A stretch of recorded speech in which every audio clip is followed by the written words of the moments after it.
साल 2014 में उद्यन आकांक्षा से मिलने कोलकाता चला गया, जहां एक होटल में उनके बीच रिलेशन बन गया। बाद में आकांक्षा सो गई और उद्यन सारी रात उसे मारने की प्लानिंग करता रहा। अगले दिन 15 जुलाई की सुबह उद्यन आकांक्षा के सीने पर बैठ गया और तकिए से उसका मुंह तब तक दबाया जब तक कि वो मर नहीं गई।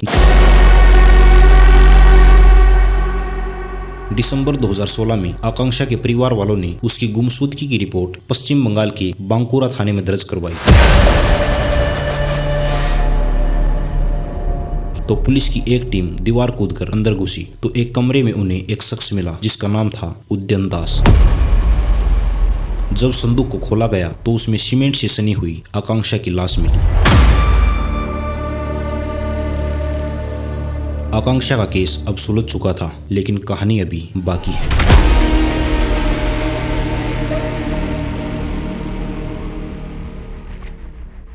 आइए जानते हैं श्वेता शर्मा की मर्डर मिस्ट्री के बारे में सब कुछ ट्रू अफेयर्स के माध्यम से। ये कहानी शुरू होती है उद्यन के परिवार से। उद्यन के पिता वीके दास BHEL भोपाल में जॉब करते थे। उसकी मां इंद्राणी विंध्याचल भवन भोपाल में डाटा एनालिस्ट के पद पर थी। कुछ सालों बाद मां इंद्राणी रिटायर हो गई। उद्यन अपने माता पिता की इकलौती संतान था। 2003 में उसने भिलाई के प्राइवेट इंजीनियरिंग कॉलेज से बैचलर ऑफ इंजीनियरिंग किया था, लेकिन अपने सभी दोस्तों को ये कहता था कि उसने IIT दिल्ली से पढ़ाई की है। उद्यन माता पिता के पैसों पर लग्जरी लाइफ जीता था। पिता वीके दास ने भोपाल, रायपुर और दिल्ली में मकान खरीद रखे थे। पिता के साथ उद्यन का बैंक में ज्वाइंट अकाउंट था जिसमें 8.5 लाख रुपए FD का ब्याज आता था। सोशल मीडिया पर भी उद्यन झूठ का सहारा लेकर लड़कियों को अपने जाल में फंसाता था। वह लग्जरी गाड़ियों के साथ अपनी फोटो शेयर करता तो कभी ये पोस्ट करता कि उसकी UN में जॉब लग गई है, तो कभी बताता कि वो US में PhD कर रहा है। इसी से इम्प्रेस हुई थी पश्चिम बंगाल के बांकुरा की रहने वाली आकांक्षा उर्फ श्वेता शर्मा। साल 2007। इसी साल उद्यन और आकांक्षा की लव स्टोरी शुरू होती है। दोनों पहले सोशल मीडिया के जरिए एक दूसरे से मिले, फिर जयपुर में उद्यन और आकांक्षा की मुलाकात हुई। उद्यन ने आकांक्षा को बताया कि वह IIT पास आउट है और उसके पास अमेरिकी नागरिकता है। इसके बाद लगातार दोनों के बीच बातचीत होती रही और साल 2014 में उद्यन आकांक्षा से मिलने कोलकाता चला गया, जहाँ एक होटल में उनके बीच रिलेशन बन गई। इसके कुछ दिनों बाद ही आकांक्षा कोलकाता छोड़कर दिल्ली आ गई। यहाँ दोनों साथ में रहने लग गए और इनका प्यार और गहरा होता चला गया। जून 2016 में आकांक्षा ने घर वालों से कहा कि उसकी अमेरिका में नौकरी लग गई है और टिकट के लिए मुझे कुछ पैसे चाहिए। घर वालों ने उसके बैंक अकाउंट में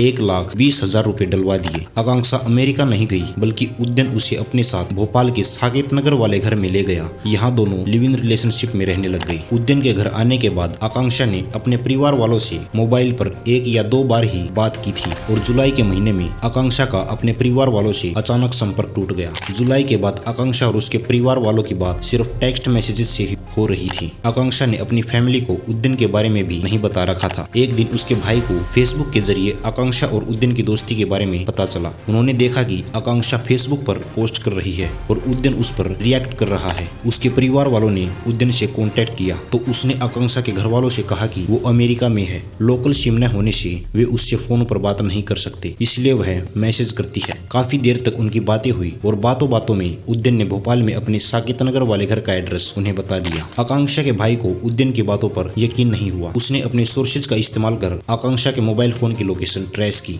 तो वह भोपाल में मिली। वे इस बात से हैरान हो गई कि जब वह अमेरिका में है तो उसके फोन की लोकेशन भोपाल में क्यों शो हो रही है। अब आकांक्षा और उसकी फैमिली का कॉन्टेक्ट पूरी तरह से टूट चुका था। पहले उसके मैसेज आते थे, लेकिन अब मैसेज आने भी बंद हो गए थे। दिसंबर 2016 में आकांक्षा के परिवार वालों ने उसकी गुमशुदगी की रिपोर्ट पश्चिम बंगाल के बांकुरा थाने में दर्ज करवाई। पुलिस ने भी जब उसके मोबाइल की लोकेशन पता की तो वह भोपाल की मिली। पुलिस भोपाल पहुंची और गोविंदपुरा थाने की पुलिस से संपर्क किया। पुलिस ने उद्यन के साकेत नगर वाले घर के आसपास में लोगों से पूछताछ की। पूछताछ में पता चला कि जून के महीने में उद्यन के साथ यहाँ एक लड़की दिखाई दी थी, लेकिन पिछले कुछ महीनों से उसे किसी ने आते जाते नहीं देखा। बांकुरा पुलिस को यकीन हो गया कि आकांक्षा उद्यन के साथ ही थी। बांकुरा थाना और भोपाल पुलिस की एक टीम उद्यन के साकेत नगर वाले घर पहुंची। घर पर बाहर से ताला लगा हुआ था, मगर पुलिस को यकीन था कि घर में कोई न कोई जरूर है, क्योंकि आकांक्षा के फोन की लास्ट लोकेशन यहीं की थी। पुलिस ने घंटी बजाई लेकिन किसी ने दरवाजा नहीं खोला तो पुलिस की एक टीम दीवार कूदकर अंदर घुसी तो एक कमरे में उन्हें एक शख्स मिला जिसका नाम था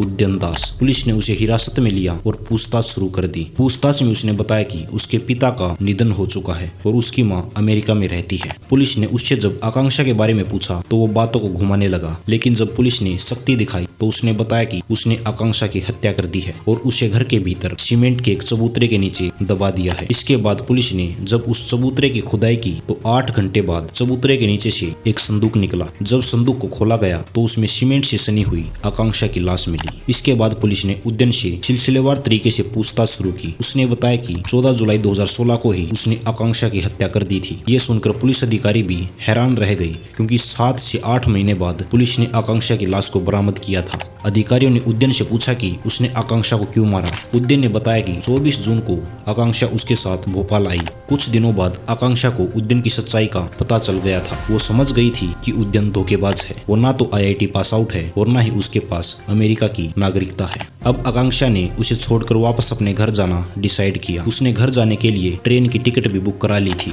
उद्यन ने आकांक्षा को समझाने की कोशिश की लेकिन वो नहीं मानी। फिर 14 जुलाई 2016 की शाम को उन दोनों में बहस हो गई और आकांक्षा ने उद्यन के मुंह पर एक थप्पड़ जड़ दिया। बाद में आकांक्षा सो गई और उद्यन सारी रात उसे मारने की प्लानिंग करता रहा। अगले दिन 15 जुलाई की सुबह उद्यन आकांक्षा के सीने पर बैठ गया और तकिए से उसका मुंह तब तक दबाया जब तक कि वो मर नहीं गई। इसके बाद भी उसका गुस्सा शांत नहीं हुआ तो उसने हाथ से उसका गला घोट दिया। जब उसका गुस्सा शांत हुआ तो वो 2 दिन तक आकांक्षा के जिंदा होने का इंतजार करता रहा। जब आकांक्षा की डेड बॉडी से बदबू आने लगी तो उद्यन ने एक पुराने बक्से को खाली किया और उसमें डेड बॉडी को डाल दिया। फिर उसने बॉक्स में सीमेंट का घोल डालकर उसे एक सीमेंट के चबूतरे में दफन कर दिया। हत्या के बाद वह चबूतरे पर ही गद्दा बिछाकर सो जाता था और बदबू को मिटाने के लिए वो चबूतरे पर परफ्यूम भी छिड़कता था। आकांक्षा का केस अब सुलझ चुका था लेकिन कहानी अभी बाकी है। इसके बाद पुलिस ने उद्यन से उसके माता पिता के बारे में पूछा तो वह ठीक से जवाब नहीं दे पाया। कहने लगा कि माँ अमेरिका में रहती है और पिता की बीमारी से डेथ हो चुकी है। इस पर पुलिस ने माँ का एड्रेस और फोन नंबर पूछा तो उसने बताने से मना कर दिया। पुलिस ने जब सख्ती से उद्यन से पूछताछ की तो उसने सारा सच उगल दिया। पूछताछ में उसने जो खुलासा किया वो जानने के बाद पुलिस वाले भी दंग रह गए थे। उद्यन ने बताया कि वह 2010 में ही माँ इंद्रानी और पिता वीके दास की गला घोटकर हत्या कर चुका है। पुलिस ने जब उनकी डेड बॉडी के बारे में पूछा तो उसने बताया कि हत्या के बाद उसने उनकी बॉडी को रायपुर वाले मकान के गार्डन में दफना दिया था। भोपाल पुलिस ने ये सूचना रायपुर पुलिस को दी और अब उद्यन को लेकर पुलिस रायपुर पहुंची। रायपुर पहुंचने के बाद पुलिस उद्यन को सीधे उसके मकान पर ले गई। उद्यन की बताई जगह पर पुलिस ने खुदाई की तो वहां 2 कंकाल मिले। कंकाल के सिर पर जूट के बोरे और कपड़े बंधे हुए थे। उद्यन ने बताया कि शवों को दफनाने से पहले उसने ऐसा किया था ताकि थोड़ी भी सांस चल रही हो तो वह बंद हो जाए। सुबह सेप्टिक टैंक खोदने के नाम पर मजदूर बुलाए। मजदूरों ने गड्ढा सुबह ही खोद दिया था लेकिन शवों को दफनाने के लिए वो रात का इंतजार करता रहा ताकि कोई इसे देख न ले। देर रात उद्यन ने अपने पेरेंट्स के शवों को गड्ढे में दफना दिया और इसके कुछ दिनों बाद उसने ये घर बेच दिया, ये कहकर कि उसके माता पिता अमेरिका में शिफ्ट हो गए हैं। इसके बाद पुलिस ने उद्यन को गिरफ्तार कर लिया और साल 2020 में कोर्ट ने उद्यन को हत्या के लिए 20,000 रुपए का जुर्माना और उम्र कैद की सजा सुनाई। इसके साथ साथ सबूतों से छेड़छाड़ के लिए 2,000 रुपए का जुर्माना और 2 साल की कैद की सजा उसे अलग से सुनाई गई। साल 2023 में रायपुर कोर्ट ने भी माता पिता की हत्या के मामले में उसे उम्र कैद की सजा सुनाई। क्लिनिकल साइकोलॉजिस्ट के मुताबिक उद्यन दास को साइकोपैथ पर्सनैलिटी डिसऑर्डर की बीमारी थी जिसमें इमोशंस, रिग्रेट्स और दूसरों के लिए रिस्पेक्ट की कमी हो जाती है और आदमी थोड़ा गुस्सैल हो जाता है। धन्यवाद दोस्तों। आज की वीडियो के बारे में आपके क्या विचार हैं कमेंट में जरूर बताना।